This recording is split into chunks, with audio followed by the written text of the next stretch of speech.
A recent article in The Guardian is leaving many people shaking their heads, and many of them in outrage.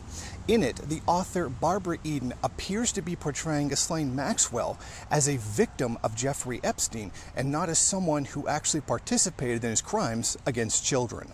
While Eden does not explicitly say Maxwell was a victim, the opposite in fact, she continually paints a picture where she was manipulated into victimizing those young girls. Barbara Eden claims Maxwell groveled around like a groupie, yet she showed no evidence of groveling. In another off-putting moment, she says Maxwell was generally awestruck by powerful men. In another bizarre moment, she actually portrays Maxwell as someone as having low self-esteem. Now here it is worth quoting her at length. There probably isn't a tape measure short enough to measure her genuine self-esteem, but her craving for status can be glimpsed in that newly unearthed photo of her posing upon Buckingham Palace thrones with actor Kevin Spacey. Maxwell looks exalted, but really, it's a pitiful visual representation of the theme of her life. Not even the center of attention, just a very determined +1. Now what she also does is juxtapose the outrage at Maxwell and the crimes that she committed against children as somehow being a form of misogyny. That's right. She is actually portraying Maxwell as a victim of patriarchy. There's usually an element of witch burning whenever a woman is involved, and with Epstein dead, this looks set to be true for Maxwell. Just let's not rush to burn the witch when there's a chance to examine and understand the person, and perhaps tweak that first question. Not how does she, but rather how does anyone end up here?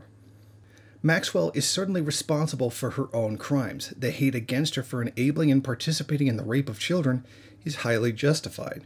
She is not a victim of patriarchy. She is a predator herself. This is tantamount to arguing for intersectional pedophilia. And finally, we see a moment where class analysis proves once again that it is vastly superior to liberal intersectionalism. Her essential tragedy is that she was scared of Epstein, not physically, but afraid that she would be cast out of the golden circle of power.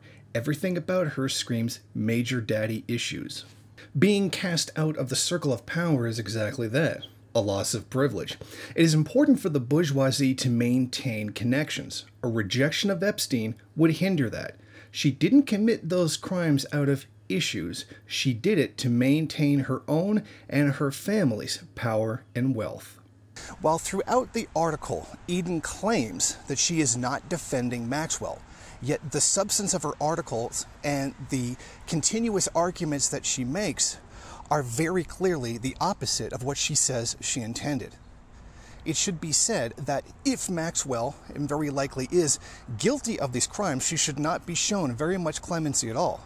Far from the portrayal of Eden in this article, Maxwell certainly is a victimizer, someone who abused children for her own political and economic advancement. Thank you for watching. If you like this program, then please head over to my Patreon page and set up a monthly donation. It's your donations that keep this program running. Also, if you would like, please rate, comment, subscribe, and share in various social media.